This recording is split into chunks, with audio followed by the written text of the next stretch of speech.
están escuchando así? Sí, doctor. Sí, doctor. Sí. Ya. Bueno. Primero, hay gente del grupo B7. ¿Hay alguien del B7 y del B8 aquí ahorita? Sí, doctor. Sí, doctor. Ya. Mañana, según hablé ahorita con el doctor Chambi, podemos pasar clase de 6:30 hasta las 8:30 más o menos. Así que, como no perjudicamos a nadie ahí en el sótano, la otra aula del sótano va a estar también libre, entonces no hay problema, los dos grupos pueden pasar a la misma hora, ¿ya?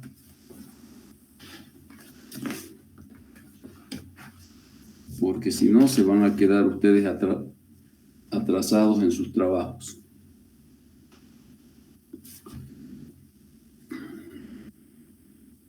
Así que mañana nos vemos en la mañanita entonces.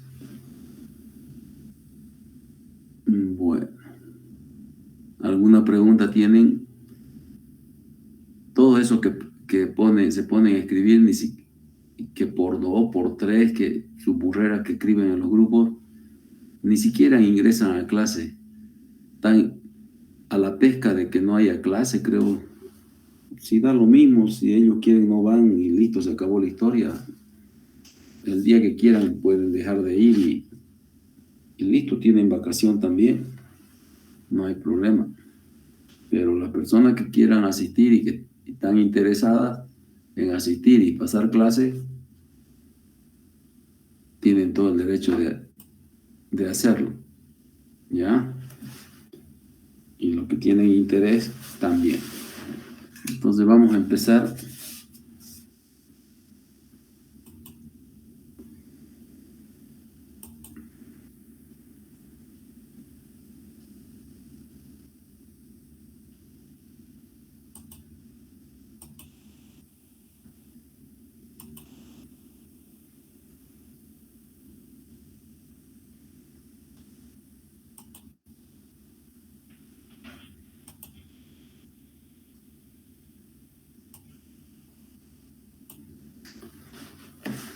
Se ve la diapositiva clarita, ¿no?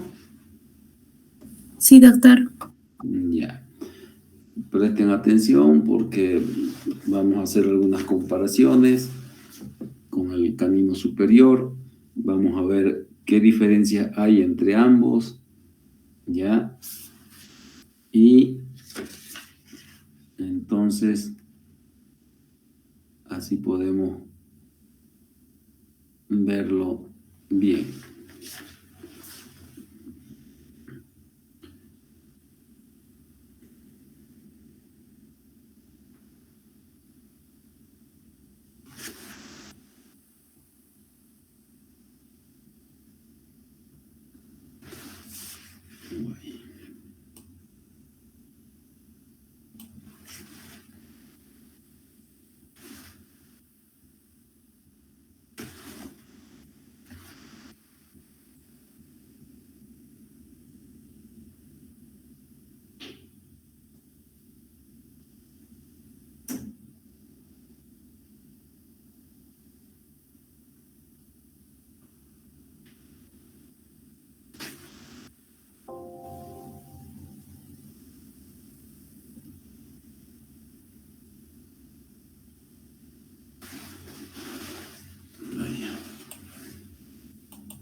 Ya. Acá tenemos toda la cronología del canino inferior. Vean ustedes que la cronología eruptiva es la misma, ¿sí? Comienza a los 26 meses, erupciona entre los 10 y 13 años y termina entre los 13 y 16 años. La diferencia está acá, en los diámetros. Fíjense que la longitud del canino inferior es menor a la del canino superior, y nosotros podemos ir haciendo las diferencias. ¿Cuánto es la diferencia de la longitud? ¿Ah? Con el superior.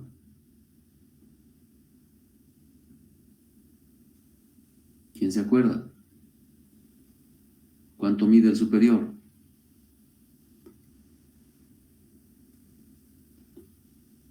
Mm, 26,8, mira. 26,8. Entonces, si mide 26,8, le quitamos 25,6 y va a quedar 1,2. Entonces, es más corto, este diente es más corto que el superior con 1,2 milímetros. Pero tiene estas características. Su corona es más larga que la del superior. La del superior tiene 9,5. ¿Sí? Y esta tiene 10,3. Es más larga, ¿no? Entonces hay menor desproporción entre la longitud de la corona y, como ven, la longitud de la raíz. Cuando veamos la proporción corona-radicular, ahí nos vamos a dar cuenta. Entonces aquí hacemos una diferencia y es 0,8 de milímetro la diferencia. La diferencia más notoria ya está en la raíz. Entonces, la raíz de este diente tiene 2 milímetros menos que la raíz del superior. Acá, como ven, es que como ustedes no leen, por eso es muy difícil que entiendan anatomía dentaria. Ya todos los días y cada vez les repito que para entender anatomía dentaria, para comprender anatomía dentaria, tienen que leer cada vez que pasemos clase, cada vez que hagamos teoría, porque no es igual que las demás materias. El diámetro mesiodistal, como ven, es menor que el vestíbulo lingual. ¿Ya? Como ven acá, este diámetro de acá, mesiodistal, es menor que este diámetro de acá. ¿Ya? Igual que los incisivos inferiores, el diámetro mesiodistal es menor que el vestíbulo lingual, a la inversa del superior. En el superior, el diámetro mesiodistal es mayor que el diámetro vestíbulo palatino. Todas esas cosas salen de este cuadrito. Todos estos números nos pueden llevar a hacer muchas diferencias entre los dos caninos. ¿Cómo ocluye el canino inferior? El canino inferior ocluye con la mitad distal. Vamos a ponerlo acá. Esto no está muy bien distribuido. El canino inferior está acá. El cuadrito está un poco movido. Este es el canino inferior. Y esta es la mitad distal. Este es distal del incisivo lateral inferior. Y esto es mesial del canino superior. ¿Ya? Entonces, estos cuadritos de acá no nos están marcando nada por si acaso. ¿Ya? Están aquí el central inferior, el lateral inferior, ¿no? Aquí está el central, el lateral inferior y aquí está el canino inferior. Entonces, como ven, este es el incisivo lateral superior y este es el canino superior. Entonces, este canino inferior ocluye con la mitad distal del incisivo lateral superior y con la mitad mesial del canino superior.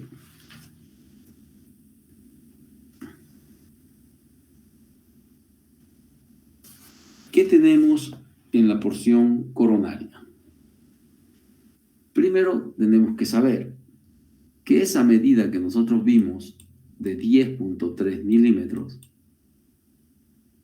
es decir, 1 centímetro y 3 milímetros, o 0,3 milímetros, perdón, ya. Esa medida de esta pieza dentaria hace que este diente tenga la corona más larga de todos los dientes. Si bien en la bibliografía americana, especialmente, nos dicen que el incisivo central superior es el diente que tiene la corona más larga, pero por lo general todas las demás bibliografías y los demás estudios que se han hecho nos muestran que es el canino inferior el que tiene la corona más larga. Entonces, cuando nosotros observamos el tamaño de las coronas, observamos que el canino inferior tiene la corona más larga. Luego viene el incisivo central superior, ya que tiene 10. Luego viene el incisivo lateral inferior, que tiene 9.6, y recién el canino superior, ¿ya?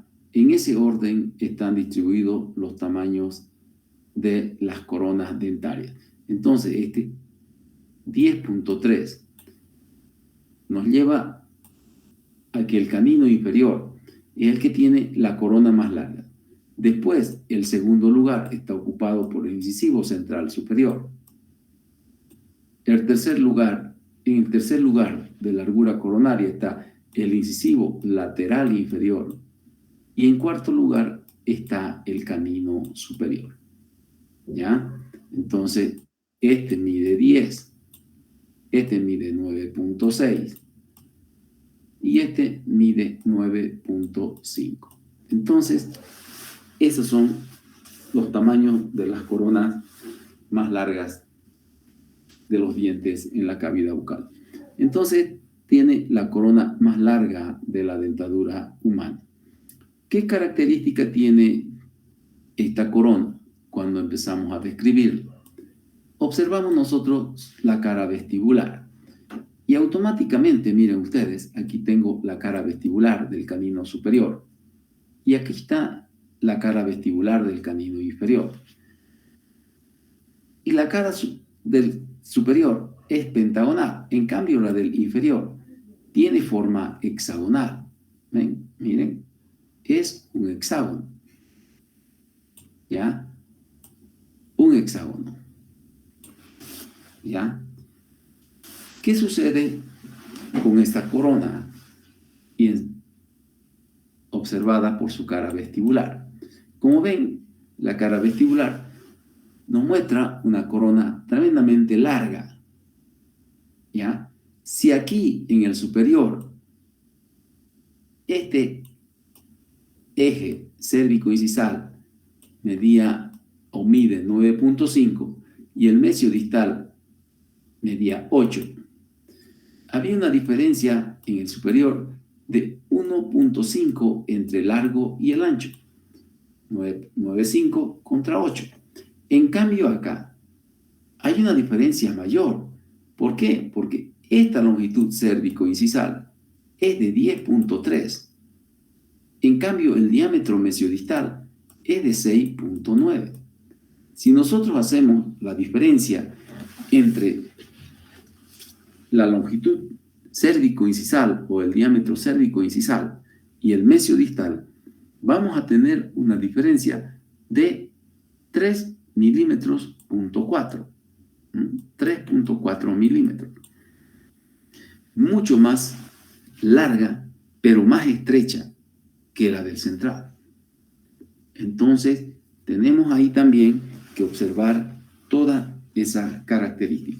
Entonces, cuando nosotros hacemos la relación entre el largo y el ancho de la corona, ustedes saben que tenemos que medir o dividir, mejor dicho, el largo, 9.5 en el caso del superior, entre 8, ¿no? Dividan 9.5 entre 8, que es el caso del canino superior. ¿Cuánto sale? ¿Han dividido? 1.18. 1.18. ¿Ya? Esta es la relación entre el largo y el ancho, con la diferencia de 1.5 milímetros. 9,5 entre 8, ¿no? 9,5 y 8 se nota la diferencia. ¿Cuánto es? Ahora acá, 10.3, que es la longitud cérvico-incisal del canino inferior, entre 6.9. ¿Cuánto le sale?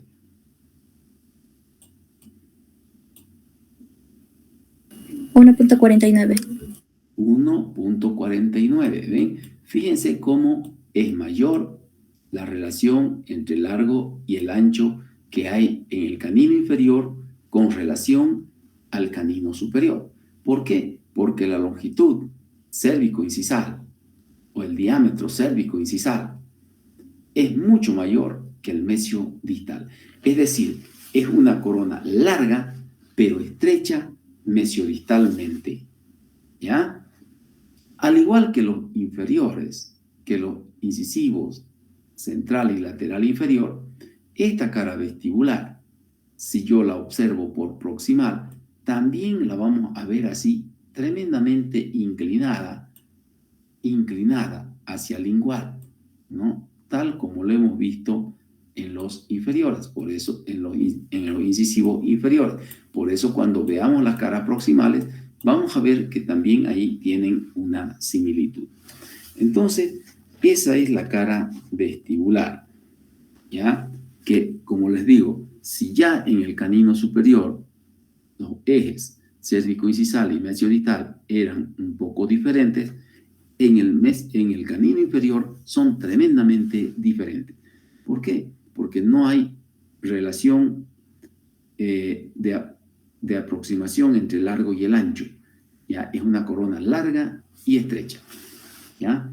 Entonces, esa cara vestibular, como ven, es hexagonal. Nosotros vamos a ir describiendo por qué es hexagonal y a qué lado están o cómo están conformados los lados que conforman o que forman ese hexágono, ¿ya? Y vamos primero al lado incisal, ¿ya? Todos los incisivos, incluso los premolares, pero los incisivos y caninos, cuando el diente recién erupciona, presenta lo que ustedes ven y han visto ya. ¿Se acuerdan, no es cierto? Presenta lobulaciones separadas por dos escotaduras, ya que esas escotaduras dan inicio a las depresiones que separan los lóbulos de desarrollo. Una vez que desaparecen esas lobulaciones y el diente entra en contacto con el antagonista, entonces se quedan dos superficies porque son dos vertientes, ¿ya? Una vertiente mesial y una vertiente distal. ¿Qué características tienen las vertientes? La vertiente mesial es muy corta, más corta que la del canino superior. En el canino superior la vertiente mesial es un poco más larga. Aquí es tremendamente corta la vertiente mesial. Tiene esa vertiente mesial una ligera concavidad en la parte media. Y la vertiente distal es tremendamente larga y recta. Ahora, ¿qué sucede con estas dos vertientes? Como la vertiente mesial es tremendamente corta, si nosotros dividimos en tres partes, como acá, por ejemplo, en 3 partes el borde incisal, fíjense ustedes que 2/3 partes del borde incisal corresponden a la vertiente distal y 1/3 o 1/3 parte corresponde a la vertiente mesial.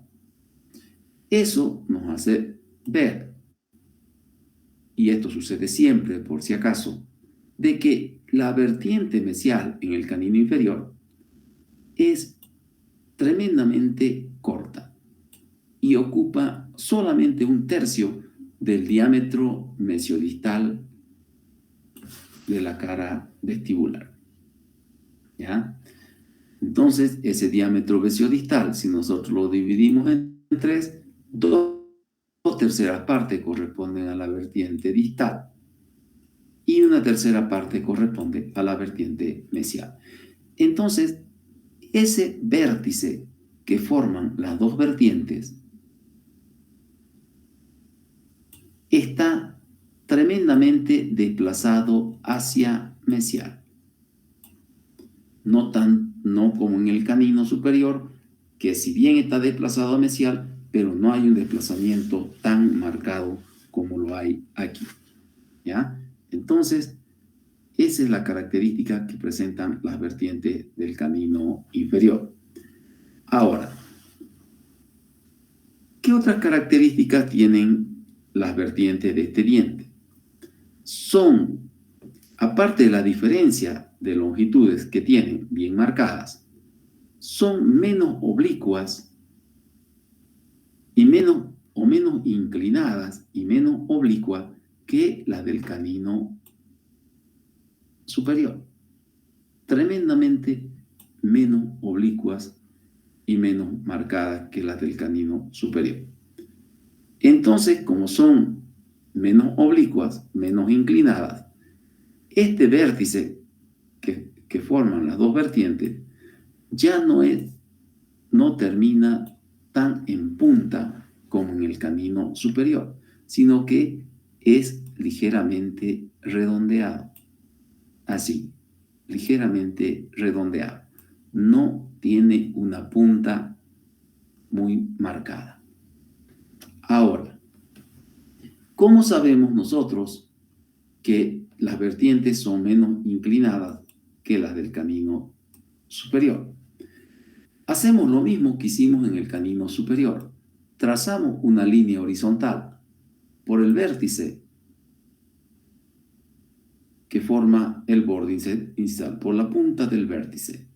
Y vemos que la vertiente mesial con la horizontal acá forma un ángulo menor, es decir, que en el superior, solamente 25 grados.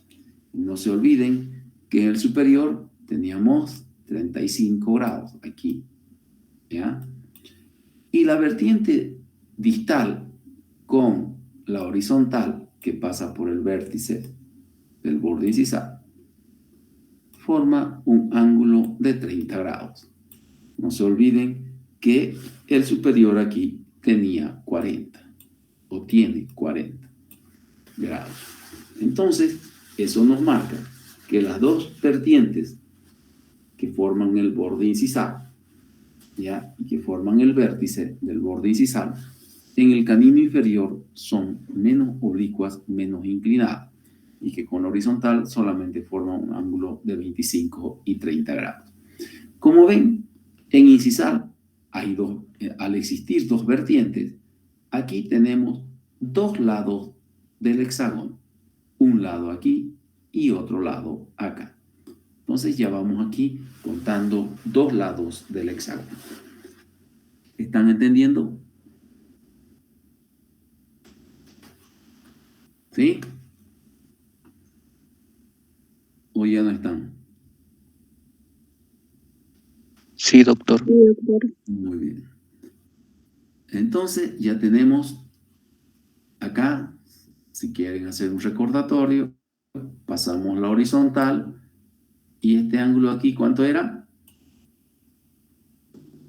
25. 25. ¿Y el de acá? 30. 30, ¿cierto? Entonces, y no lo olviden, la vertiente distal es más larga, ocupa 2/3 del diámetro mesiodistal. Fíjense cómo uno puede hacer todo, por eso es que cuando no asisten a clase teórica y quieren leer el libro, todos se enredan.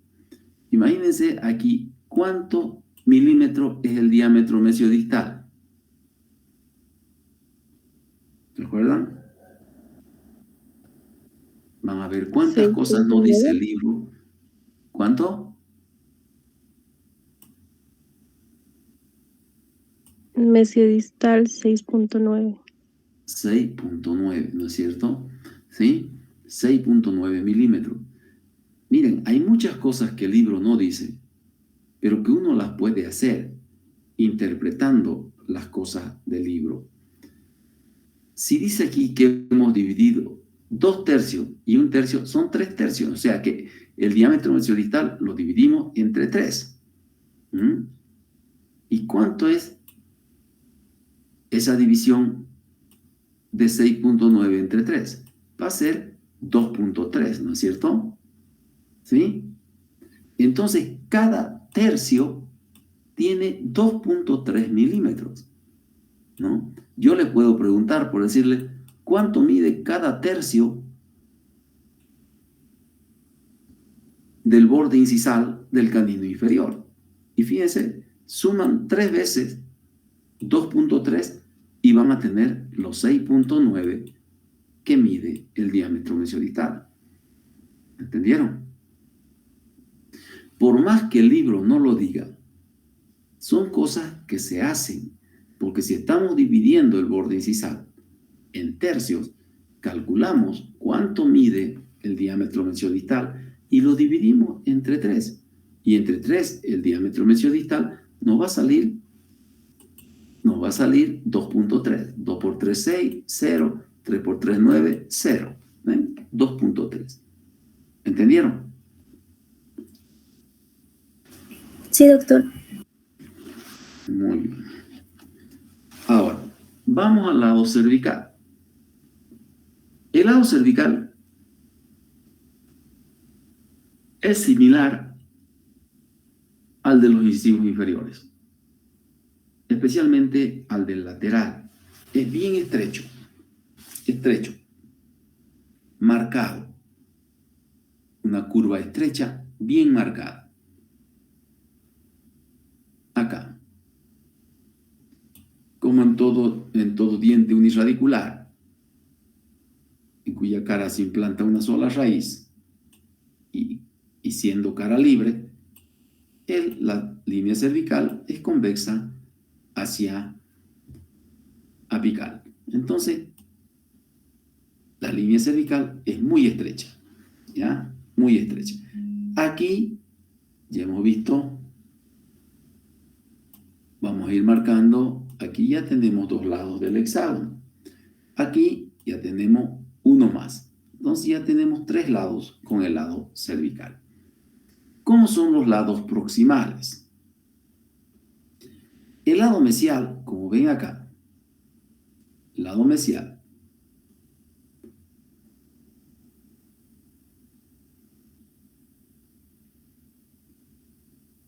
poco convexo, convergente hacia cervical. Si yo trazo la vertical aquí por el ángulo, ya saben qué ángulo es este, ¿no es cierto? Por ese ángulo que forma la vertiente mesial del borde incisal con el lado mesial, ¿qué se llama? Ángulo mesioincisal. Mesioincisal. Y el otro de acá, ¿qué se llamará? Disto incisal. Disto incisal. Entonces fíjense que si yo trazo una línea vertical por ahí, el lado mesial de la cara vestibular es poco oblicuo hacia cervical. Con la vertical forma un ángulo de 10 grados. ¿Ya? ¿Cuál es la diferencia? La mayor diferencia con distal, que el lado mesial Esperen un segundito, me está llamando el doctor Soruco, por favor, ¿ya? Buenas noches, doctor. Ya, es que había el aviso ese y...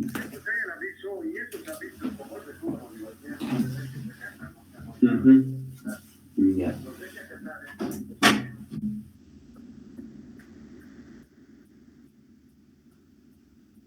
Ah, eh, ya, entonces, pero no tenía mucho, no sentía problema porque yo tengo pues, clase a las 6:30, ¿no?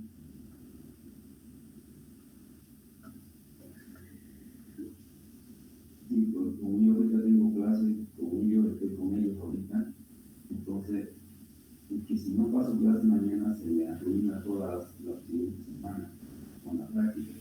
Entonces estoy tratando de ponerlos a la misma hora, a los dos grupos que pasan mañana, ya en la mañanita, y pasar normal y después darles ritmo. Ujú.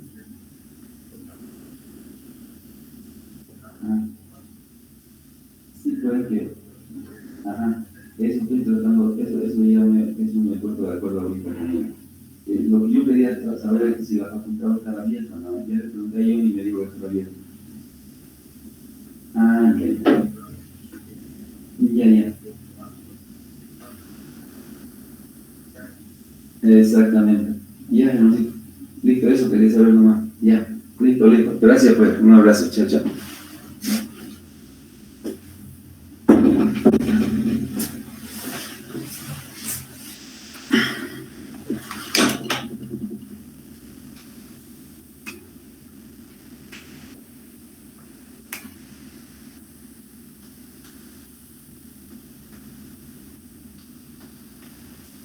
Ya, lo último en la clase, le voy a explicar lo que hablé, justo lo mismo que hablé con el doctor Chambi, ¿ya? Entonces, el lado mesial, fíjense ustedes, si bien es menos oblicuo, menos convexo, o poco oblicuo y poco convexo, pero es más largo que el lado distal, ¿sí? Por la disposición del ángulo mesioincisal que está más elevado, ¿sí? Entonces, por eso la cara mesial de este diente, que está representada aquí por el lado mesial, es mayor también en tamaño que distal, ¿ya? Ahora, ¿dónde está el cambio? En la cara distal. La cara distal de esta pieza dentaria, si bien es más corto que el mesial, ¿ya? Tiene una particularidad. Tiene dos porciones, por eso, si bien es más corto, es más oblicuo. Tiene dos porciones. Miren ustedes, tiene una porción convexa en el tercio incisal y parte del tercio medio, y una concavidad o aplanamiento en el tercio cervical. Este lado distal de la cara vestibular forma dos lados del pentágono, un lado aquí y otro lado aquí. Y así se forman los 6 lados del pentágono, ¿no? 1, 2, 3, 4, 5 y 6. Así se forma el hexágono. Entonces el lado distal aporta dos lados para el pentágono. Un lado que está en el tercio incisal y parte del tercio medio, que es convexa, ¿ya? Y el aplanamiento o concavidad de cervical. Si yo trazo una vertical por el ángulo disto incisal, este lado distal, que si bien es más corto, pero tiene esas dos partes, convexidad y concavidad, es más oblicuo y más convergente hacia cervical que mesial. Y en esa oblicuidad forma con la vertical un ángulo de 19 grados. ¿Ven? Casi el doble que mesial. Entonces, esa es la característica que tiene este lado distal. Este aplanamiento que ustedes ven acá, así como la convexidad que ven acá, recorre de vestibular, o si quieren, va de vestibular a lingual.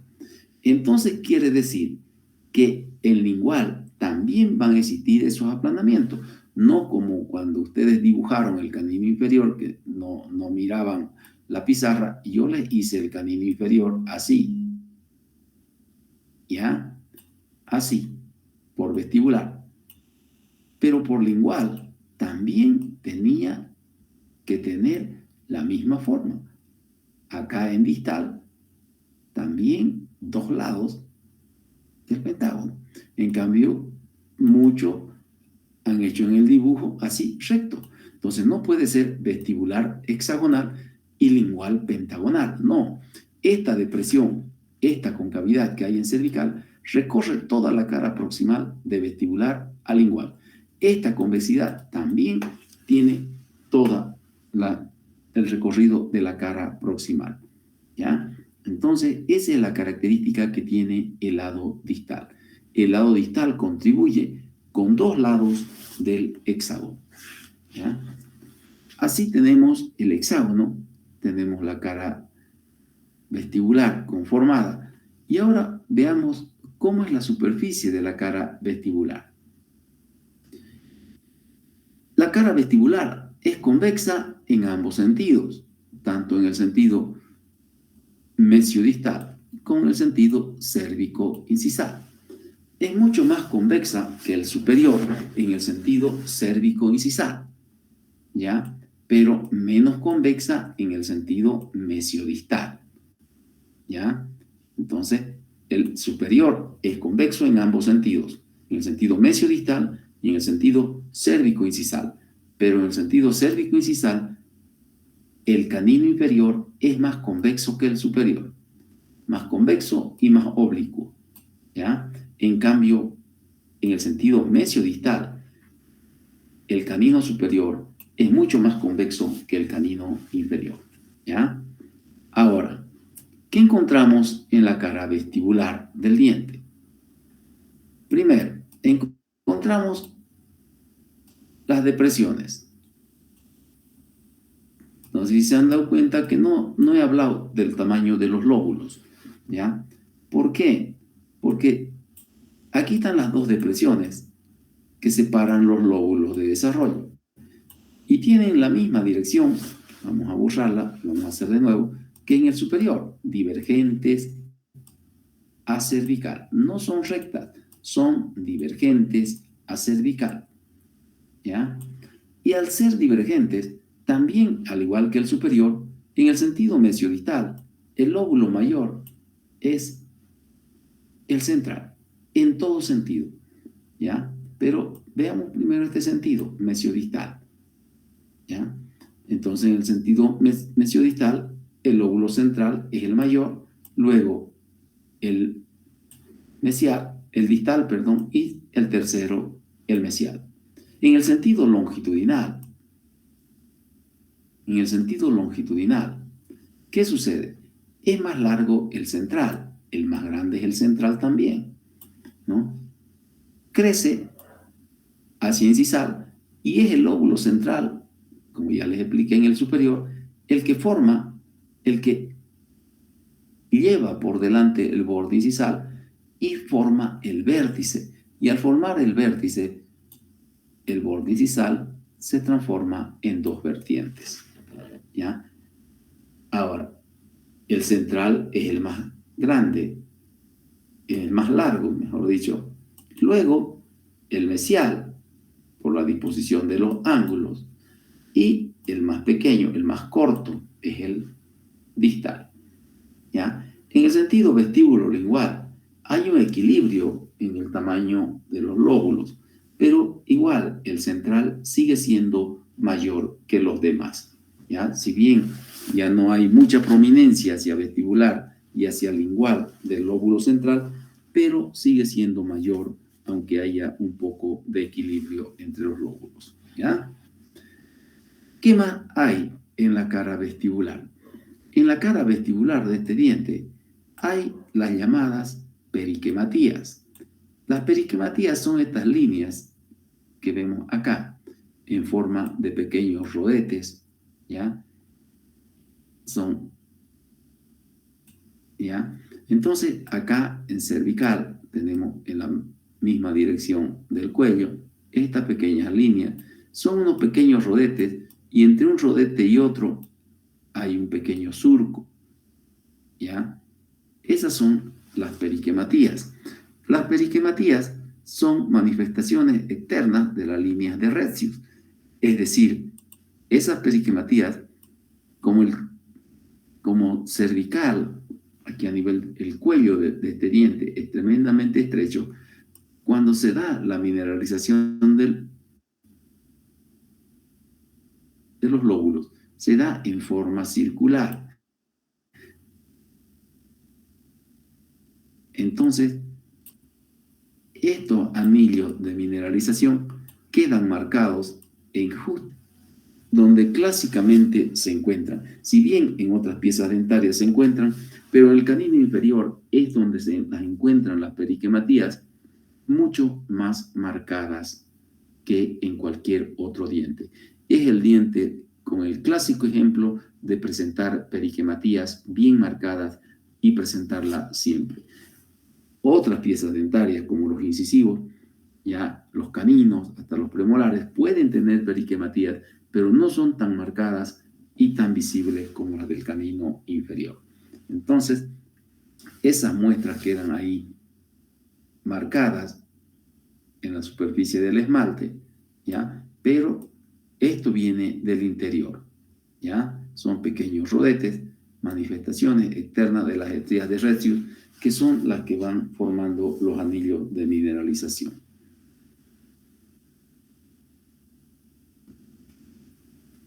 Y acá tenemos la cara lingual. Como les decía, muchos han dibujado la cara lingual casi recta, pero es porque seguían esta silueta de acá y no esta de acá. ¿Ya? Entonces, eso porque desde vestibular hasta lingual hay esa concavidad o aplanamiento, y desde vestibular a lingual hay esa convexidad en incisal. Entonces, ¿qué elementos encontramos en la cara lingual?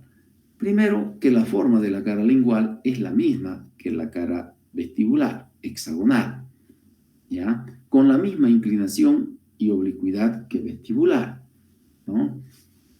Menos oblicua que la palatina, que la del superior, porque aquí hay un equilibrio entre la oblicuidad de vestibular y la oblicuidad de lingual.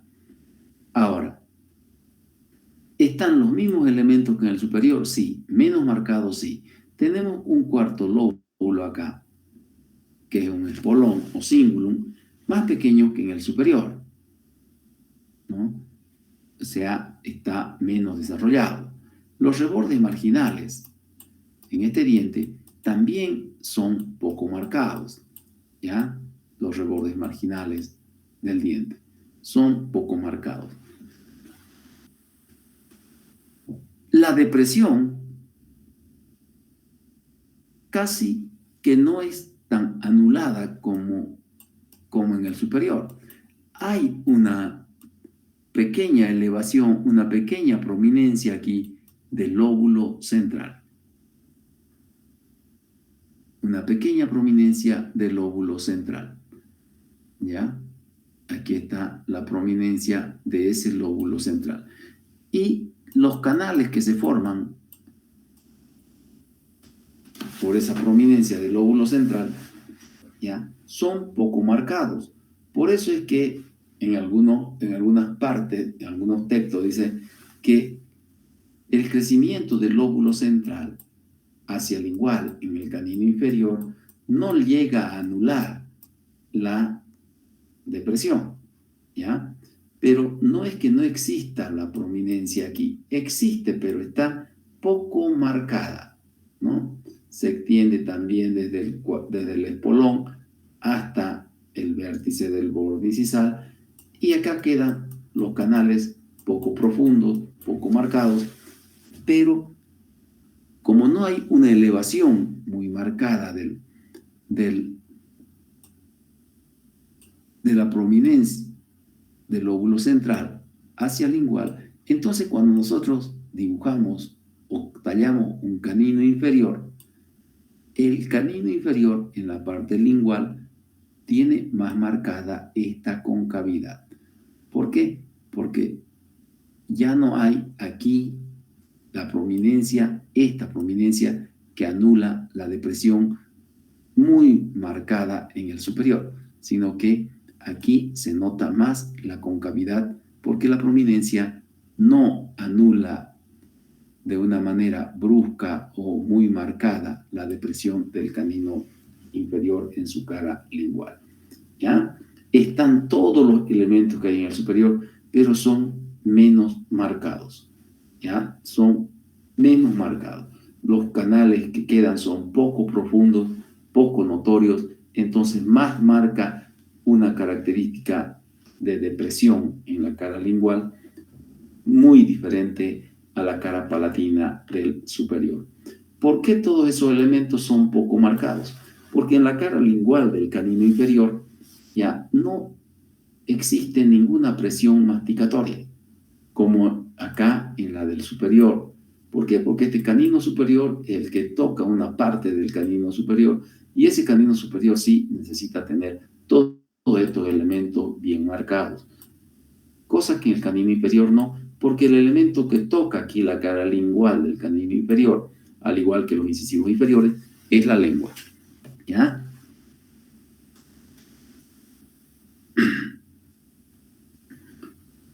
Entonces, todas estas características tenemos en la cara lingual. El lado distal, como ven, también tiene dos lados, ¿no? Los lados, convexo en incisal, cóncavo en cervical. Incisal con sus dos vertientes. Cervical, ven, es un pentágono también. Y aquí las caras proximales son similares a las de los incisivos. Es un triángulo que tiene los lados apenas diferentes, pero la base de esto siempre va a ser la menor, porque es una corona larga. Entonces tiene la forma triangular. Aquí, por ejemplo, esta es la cara distal. Aquí está el vértice del ángulo disto-incisal, ¿no? Acá tenemos la forma triangular de la cara. Entonces, acá tenemos el vértice que forma el ángulo mesio-incisal. Aquí el triángulo es más largo que en distal, porque la cara es más larga por la posición del ángulo. Así. ¿Ya? ¿Qué es lo que varía? Solamente las longitudes varía con el canino, con los incisivos inferiores. ¿Por qué? Porque estas caras, por la posición de los ángulos con el incisivo lateral, especialmente con el incisivo lateral, pueden ser ligeramente más cortas, pero todas las demás características son las mismas. Miren, el lado vestibular, convexo, convergente, con la mayor convergente incisal, ¿no? Con la mayor prominencia en cervical, cerca de la línea del cuello, una longitud de convergencia mayor que la lingual, ¿ya? Oblicuo hacia incisal, hacia lingual, o hacia incisal. Acá tenemos el lado lingual, convexo, con la mayor prominencia en la mitad del espolón o del cíngulo, convergente hacia incisal, ¿eh? Una longitud de convergencia menor que la vestibular y con una oblicuidad idéntica a la de vestibular. Por eso es que cuando tallamos los incisivos que inferiores, como ya les mostraba a los otros grupos, pongo el cuchillo acá y esto tiene que coincidir con el ápice de la raíz visto por proximal. ¿Por qué? Porque el borde incisal queda al centro, equidistante de vestibular y de lingual. ¿Ya? ¿Cuál es la diferencia entre las dos caras? Que mesial es, si bien es poco convexa, ¿ya? Es poco oblicua y es más larga que distal. Y distal tiene dos características. Tiene una convexidad en incisal y un aplanamiento o concavidad en cervical. Y contribuye con dos lados del hexágono. ¿Sí? Entonces, esas son las características que tenemos en las caras proximales. Como ven, son similares a la de los incisivos, ¿ya? Pero pueden haber diferencia en las medidas. Este es un diente que tiene corona larga y con el incisivo lateral puede ser que la cara, por la posición de los ángulos, puede ser que las caras proximales sean más cortas que la de lateral, ¿ya? O pueden ser parecidas, pero esa es la única variación que puede haber. Y las características que tienen en la superficie las caras, ¿ya? Entonces, como ven, las oblicuidades de vestibular y del lingual son las mismas. El borde incisal queda igual al centro equidistante de vestibular y lingual.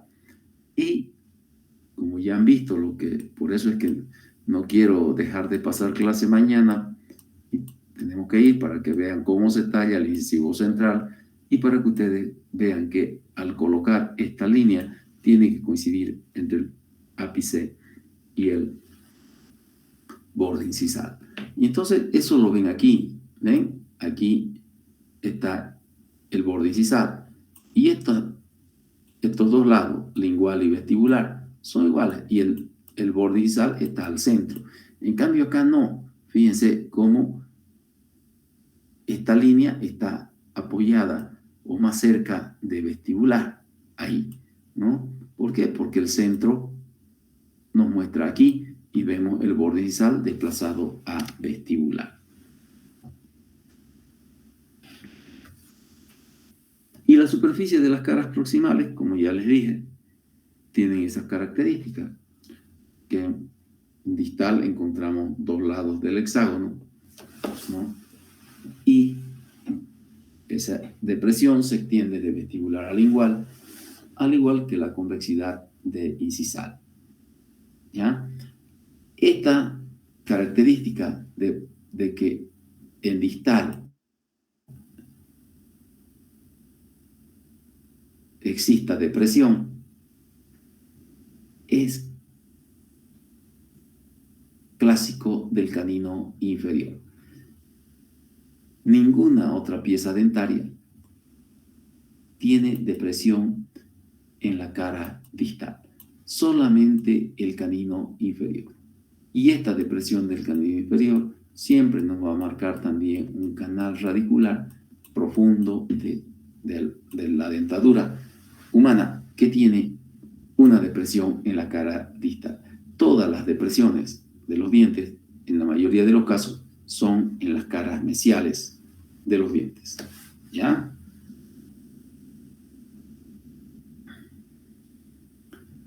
La línea cervical de este diente, como lo vemos acá,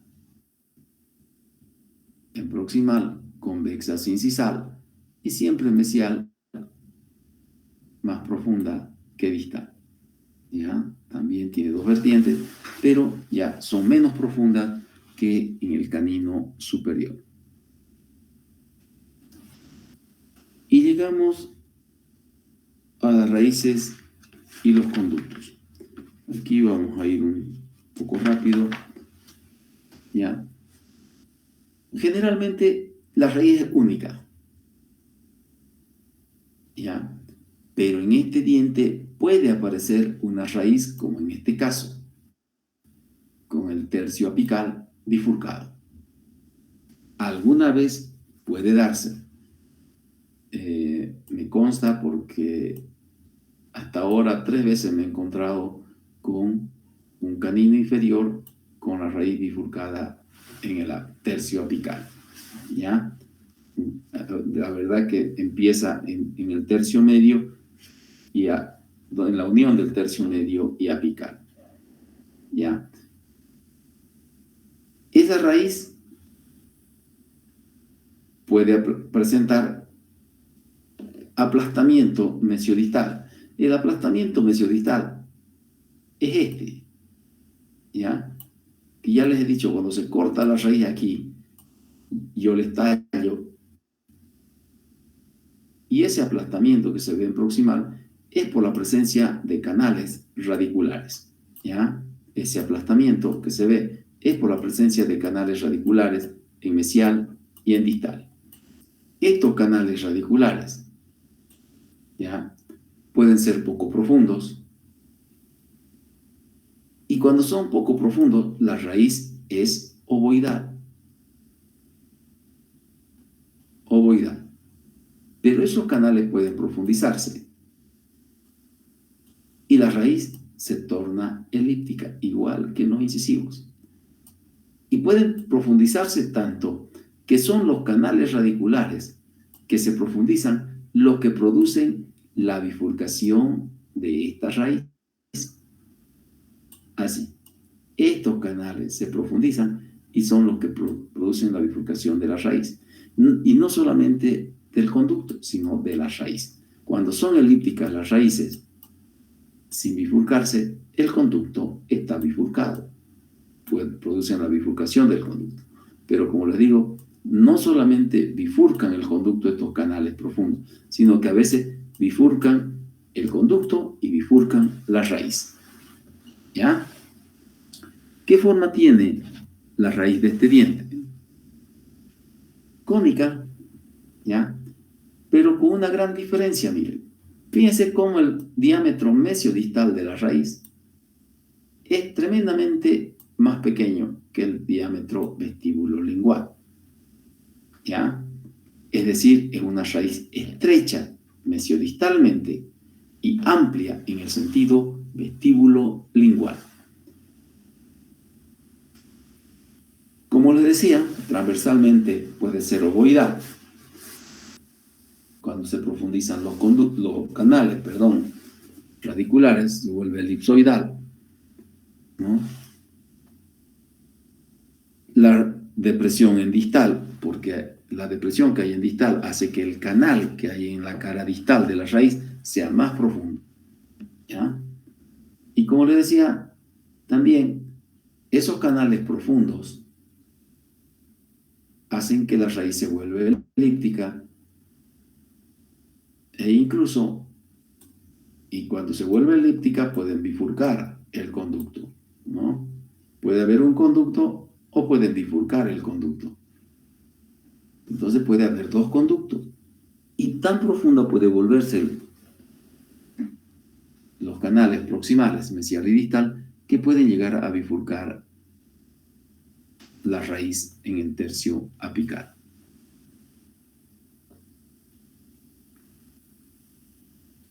¿Podemos alcanzar la proporción corono-radicular como en todos los dientes? Sí, simplemente tienen que ustedes dividir la longitud de la raíz entre la longitud coronaria y podemos obtener la proporción corono-radicular. Como la corona de este diente es larga y la raíz es más corta, ¿no? Entonces ya no se nota tanto la desproporción que hay entre la corona y la raíz. Si ustedes dividen 15.3 entre 10.3, ya le va a salir 1.48, mucho menor la desproporción o la proporción corono-radicular, como quieran. Desproporción se dice entre el tamaño de la corona y el tamaño de la raíz. Pero para obtener la numeración y la medida correcta se dice proporción corona-radicular. ¿Cuántas veces está contenida la corona en la raíz? Entonces dividen el 15.3 entre el 10.3 y van a obtener 1.48. Ya hemos visto que la diferencia de largo entre la raíz del canino superior y el canino inferior es de 2 milímetros. Entonces es más corta, es más delgada y es menos potente que la del superior. ¿Ya? La relación corono-radicular es idéntica a la de los incisivos. Cuando nosotros miramos por vestibular el diente, el radicular está ligeramente desviado a distal. Y cuando vemos por proximal, ven ustedes, ¿ya? Esa forma cónica o ese cono de la raíz coincide con el eje del diente, es decir, coincide el borde incisal con el ápice radicular. ¿Alguna pregunta hasta ahí?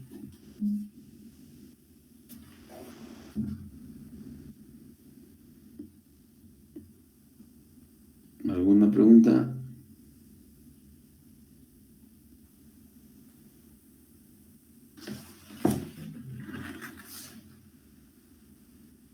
Ninguna, doctor. ¿Ninguna? Muy bien.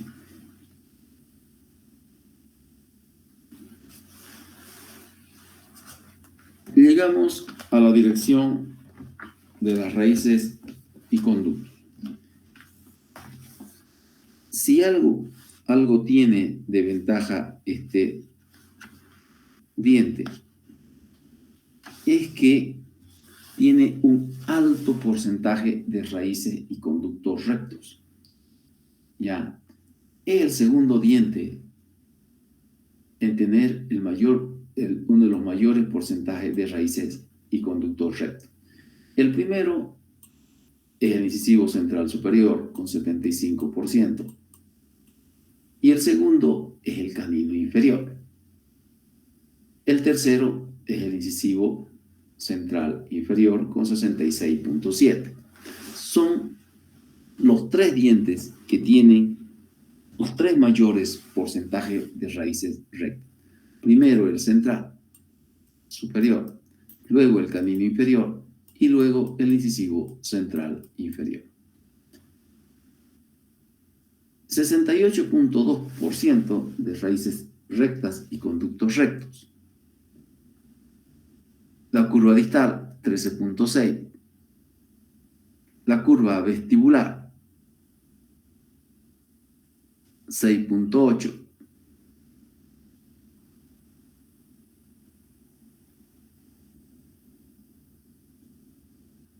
La curva mesial, 0.8. Ligero acodamiento, 1.5. Encorvadura distal, 6. Y acá, como ven ustedes, el porcentaje de dientes con dos raíces, si bien no es elevado, pero se lo puede encontrar. Y yo, como les digo, he tenido la oportunidad de encontrar hasta ahora 3 caninos inferiores con 2 raíces. ¿Ya?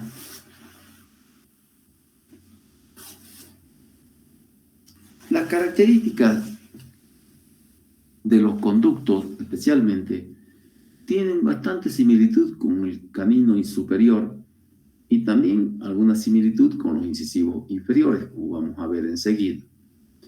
Generalmente el conducto es único. ¿Y qué sucede cuando es único? Cuando es único, como en este caso, visto por vestibular o en una visión mesiodistal, por vestibular o por sus caras libres, como ustedes quieran llamarlo, el conducto es cónico, con una forma regular de cono impresionante, bien formado, un cono muy bien formado con las paredes convergentes hacia el ápice.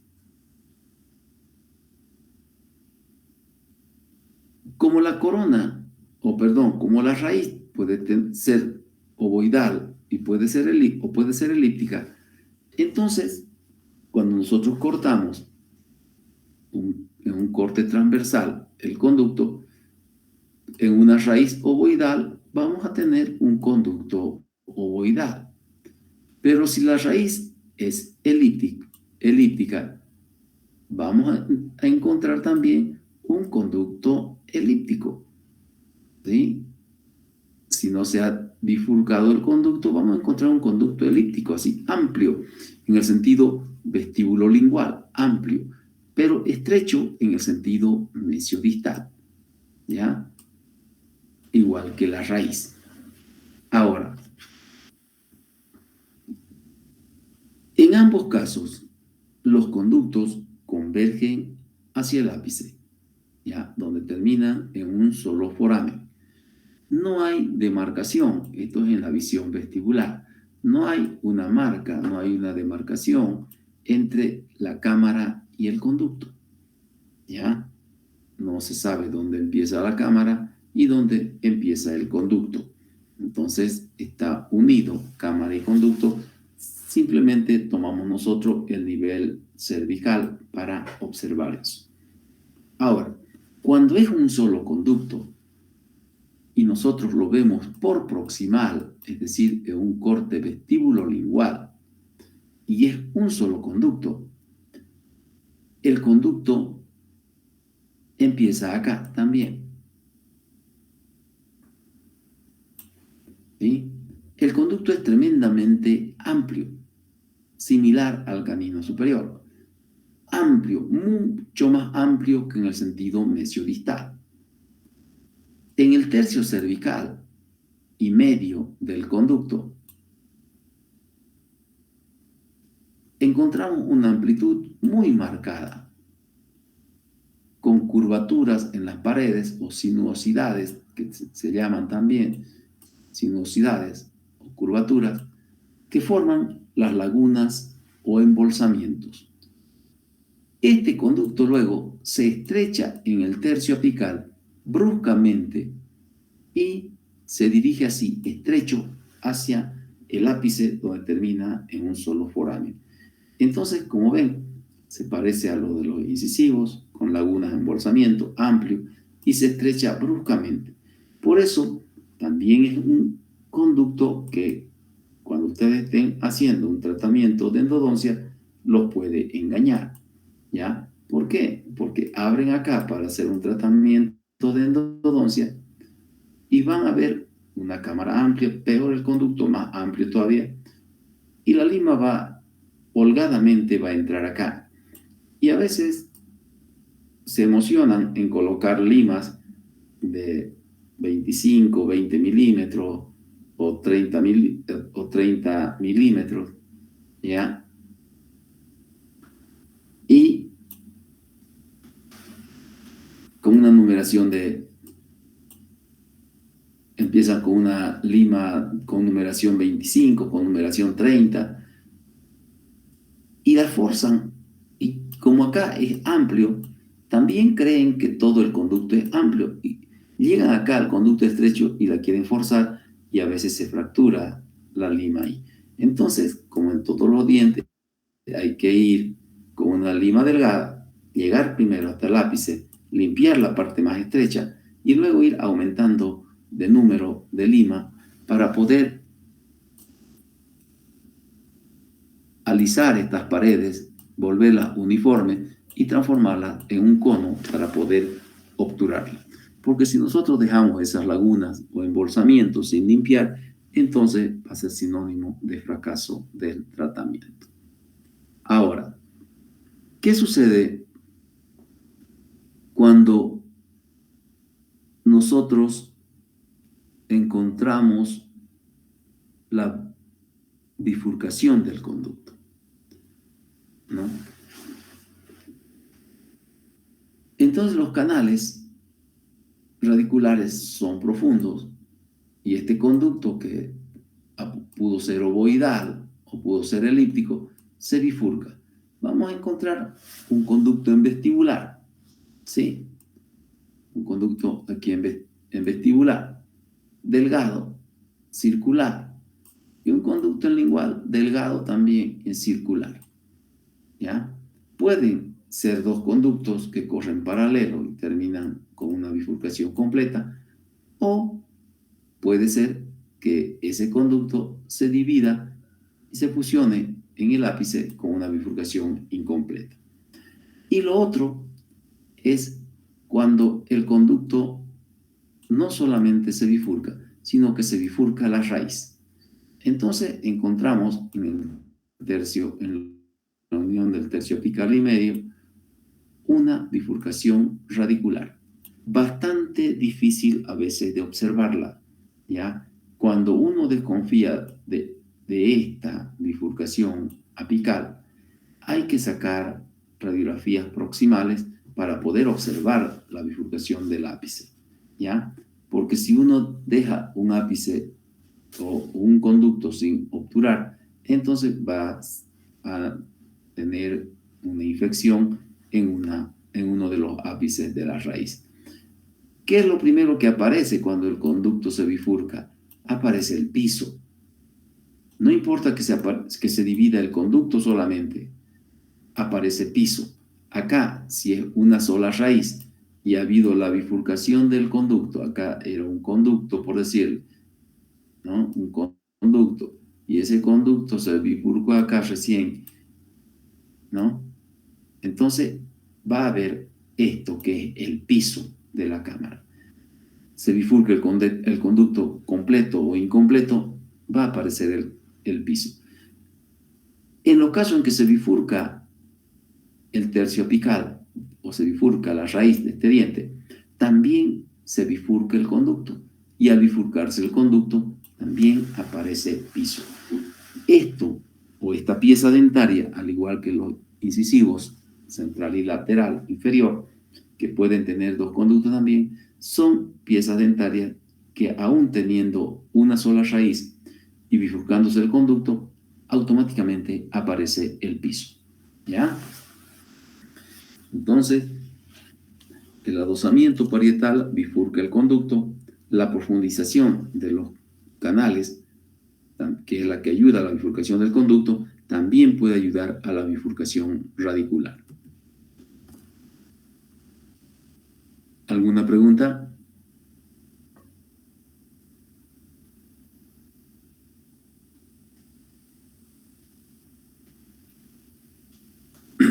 ¿Qué sucede con los dientes, con estos dientes, cuando con los cambios que se dan en el paso de los años? Ya lo hemos visto, ya en cada uno de los dientes se lo he ido mostrando, y algún rato de eso ustedes tienen que hacerlo solos, ¿no? Si yo tengo una raíz ovoidal,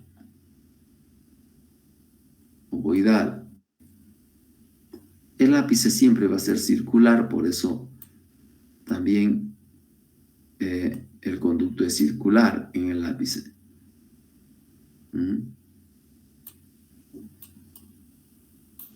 Entonces, ¿qué tenemos acá? Tenemos que en un diente joven, por ejemplo, si el conducto es único y ovoidal, vamos a tener un conducto ovoidal y circular. Eso es un diente joven recién terminado de formar. En un diente adulto joven vamos a tener un conducto aquí ovoidal.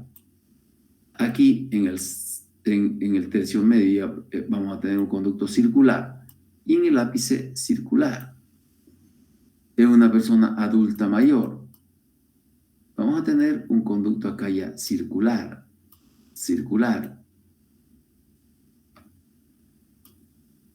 y en el ápice también circular. En una persona senil ya vamos a encontrar conductos circulares, pero estrechos, ¿no? Delgaditos, así, filiformes. ¿Por qué? Porque ya aumenta el proceso de dentificación y ese conducto empieza a estrecharse. Lo mismo sucede si el conducto es elíptico. Aquí son más los pasos y más el tiempo de dentificación, ¿no? Pues si tiene acá una raíz elíptica, la forma de la raíz no va a cambiar, en el ápice tampoco. Pero vamos a necesitar más tiempo para que los conductos se vuelvan circulares. Por ejemplo, van a ver ustedes acá, ¿ya? Miren ustedes, si esta persona es joven, yo aquí voy a tener un conducto elíptico. Aquí, en el tercio medio, elíptico. Y en el ápice, circular. En una persona adulta joven, puedo tener acá un conducto elíptico, acá un conducto ovoidal. ¿Ven? El proceso de identificación llega primero ahí al tercio medio y acá circular. En una persona adulta mayor, acá voy a tener un conducto ovoidal recién. Acá puede ser ovoidal o circular ya, y aquí circular, ¿ya? Entonces necesito mayor tiempo, entonces vendrá la persona senil, ¿no? Donde vamos a ver el conducto en el tercio cervical circular, en el tercio medio circular y en el ápice circular. Estoy dibujando los conductos nomás. Entonces, si esa persona sigue con vida, sigue teniendo más tiempo los dientes en la boca y no los pierde, entonces estos conductos circulares van a seguir siendo circulares, pero ya más delgados, más estrechos, queriendo obliterarse o calcificarse.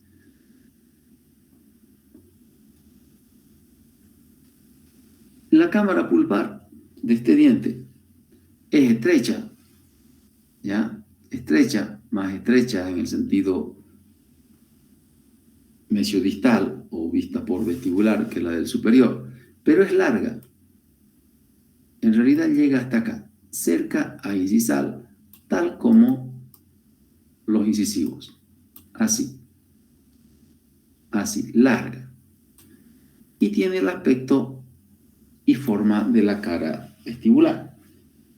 Si fuera lingual, también, por las caras libres. La forma hexagonal, la forma del diente con su vértice, ¿ya?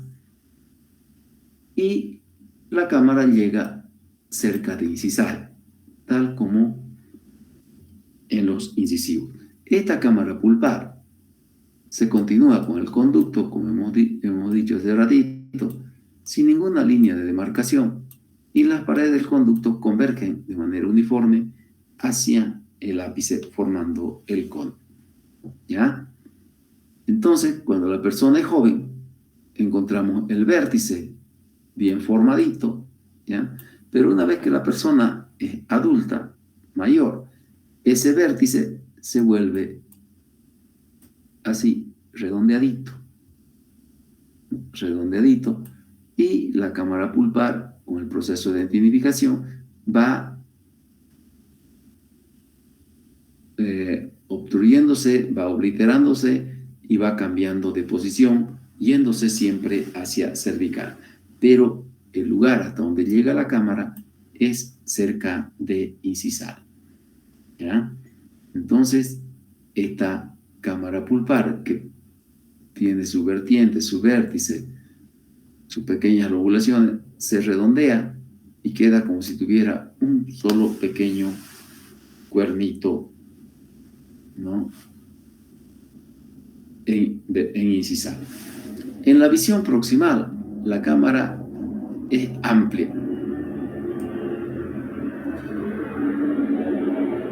y retrata la forma también de la cara, es triangular, amplia, ¿ya?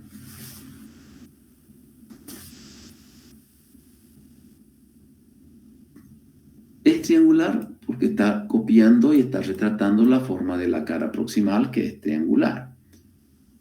Amplia se une al conducto sin demarcación. El conducto es amplio, con sus lagunas, embolsamientos, y no hay ninguna demarcación marcada entre ellos.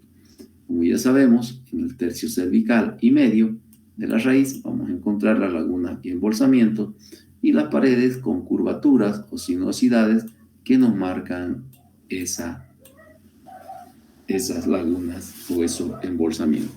Como ven acá, estos son cortes de un diente natural. Miren ustedes, este es un corte por vestibular o mesiodistal. Fíjense como la cámara bien formadita, el conducto también, pero acá por proximal es mucho más amplio.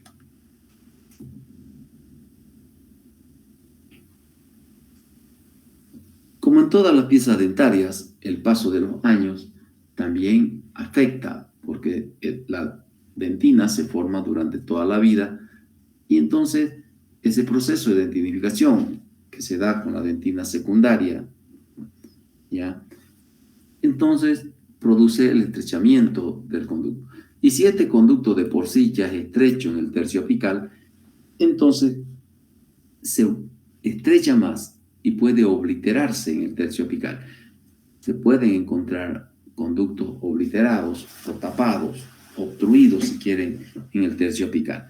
En el tercio medio y cervical es muy difícil encontrar un conducto obstruido. ¿Por qué? Porque ahí hay lagunas o embolsamientos, son amplios, ¿ya? Y a veces el proceso de identificación logra estrecharlo, logra volverlos circulares, logra estrecharlo, pero no ¿cómo se dice? No tanto como para obliterarlo y para volverlo filiforme. ¿Por qué? Porque son conductos muy amplios que necesitan muchos años de dentinificación, mucho tiempo. Y a veces el tiempo que están en la boca, los dientes, no son suficientes como para obliterar el conducto en el tercio cervical y medio. ¿Ya?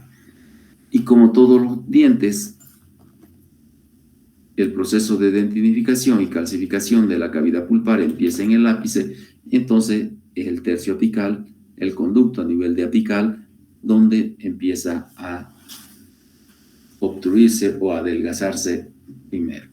¿Ya?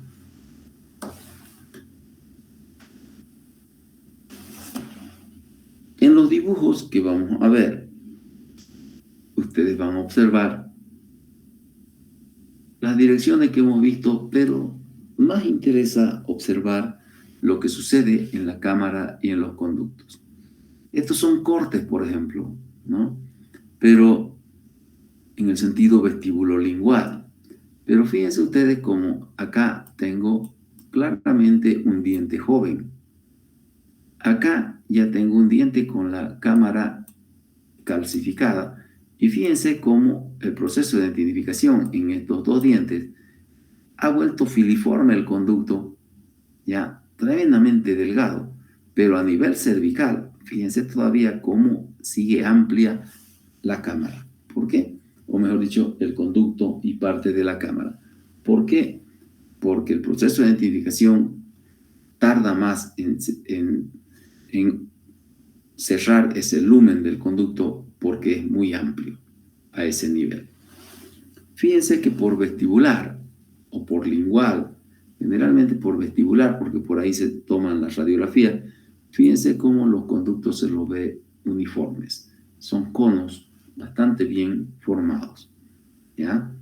Especialmente cuando la raíz y el conducto son rectos. Aquí tenemos cámaras también. Si bien la curva del ápice está hacia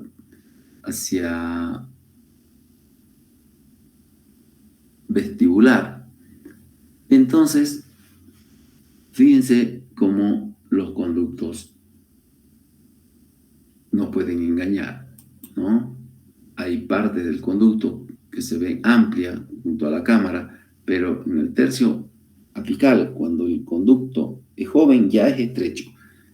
En este momento, aquí como la figura 9, por ejemplo, ya es un diente que tiene bastantes años en la boca. Entonces el proceso de identificación ya ha adelgazado, ha cerrado el lumen del conducto y lo ha vuelto filiforme. Como ven, la cámara pulpar siempre cerca de incisal. Estas son visiones vestibulares también, que hay un ligero acodamiento.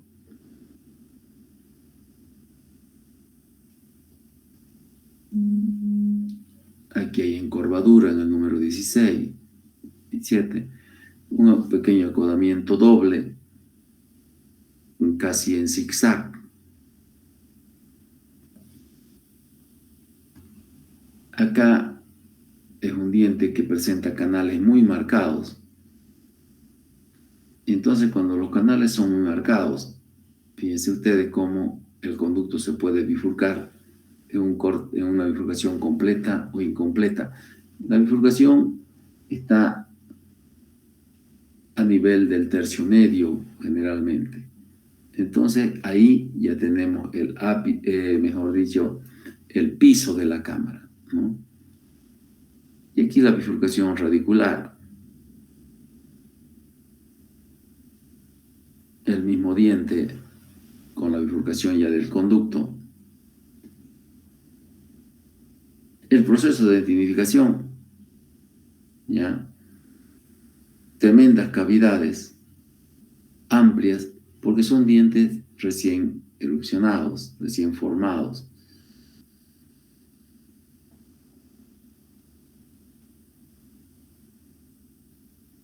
Acá hay dientes con atrición, con desgaste,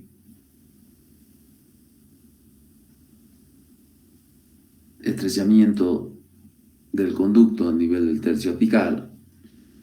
Son diferentes grados de calcificación que observamos en los conductos.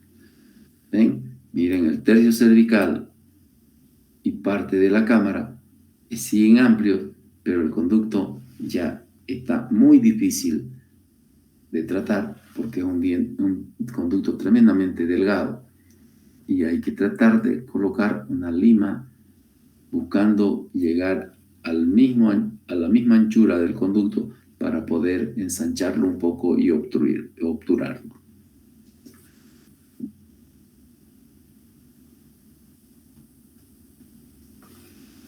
Cortes mesiodistales estrechos y aquí los cortes transversos. ¿Ven?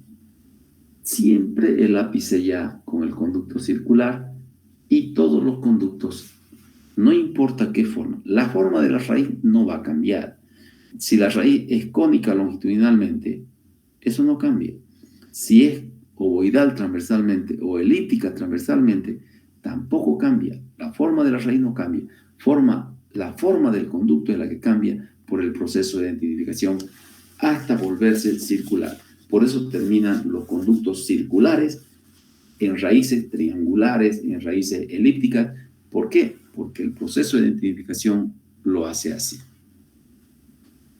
Estas son las diferencias entre un canino superior y un canino inferior. Hay muchas diferencias, no solamente estas 10, hay muchas diferencias más. Pero las que más sobresalen, por ejemplo, la cara vestibular, ¿no? Una es pentagonal, la otra es hexagonal, ¿sí? Entonces, la una es más larga, por eso tiene eje más desproporcionado, cérvico-incisal es más largo en el canino inferior, perdón, ¿no? En cambio, en el canino superior hay un equilibrio entre el largo y el ancho. Los diámetros transversales, ya eso lo vimos en los incisivos, el mesiodistal es menor, el proximal es mayor. El borde incisal, ¿no? En los caninos superiores está hacia vestibular, en el canino inferior está equidistante la posición del borde incisal visto por proximal, ¿no? La oblicuidad de las caras libres. ¿Cuál cara libre es más oblicua en el canino superior? La palatina. Y en el canino inferior son iguales. Por eso es que el borde incisal queda al centro de la cara proximal. Las convexidades. En el superior es más convexo en el sentido mesiodistal, pero en el inferior, como les dije también, es más convexo en el sentido cérvico-incisal. La relación corono-radicular también es diferente, ¿no? ¿Ya? El canino superior, visto por vestibular, va a distal, similares, pero en el visto por proximal, ahí está la diferencia. El canino superior va a palatino, como los incisivos superiores, pero el canino inferior, al igual que los incisivos, ¿a dónde va? Coincide con el eje coronario y el eje radicular. Por eso es que coincide el ápice y el borde incisal. Las oblicuidades de las caras proximales, ¿no? En el canino superior son 12, 17. Mesial mucho mayor que en el inferior. El inferior tiene 10, pero el inferior tiene 19 en distal y en el superior tiene 17, o sea, también son diferentes. ¿Cómo es la superficie palatino-lingual? En el superior está el espolón, el cíngulo bien marcado, la prominencia palatina que hace el lóbulo central bien marcada, los dos surcos, mesiopalatino y distopalatino bien marcados. Es decir, el crecimiento del lóbulo central hacia palatino anula la depresión palatina. En cambio, en los inferiores están todos esos elementos, pero están poco marcados, por eso poco relieve, ¿ya? Por eso se dice que no llega a veces a anular por completo la depresión lingual, pero están todos los elementos. Las raíces, ¿cómo son? Más larga y más potente la del superior, ¿ya? Ambas son ovoidales, pueden tener sección transversal ovoidal, ¿no?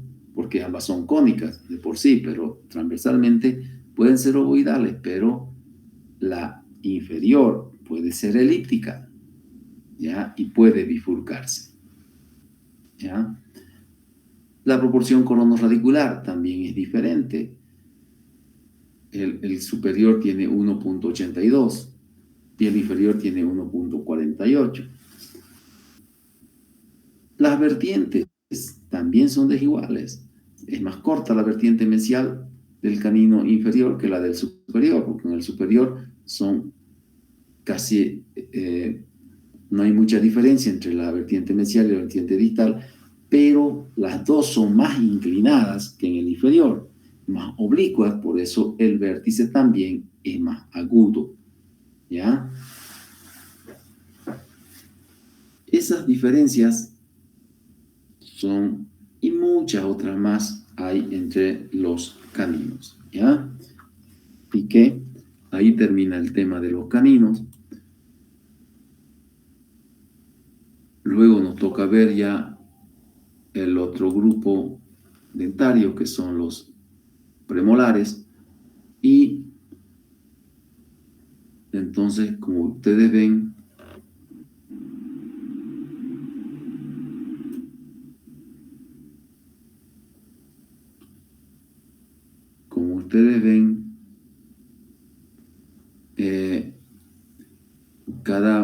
cada vez que se va avanzando, va aumentando también la dificultad en los dientes. ¿Listo?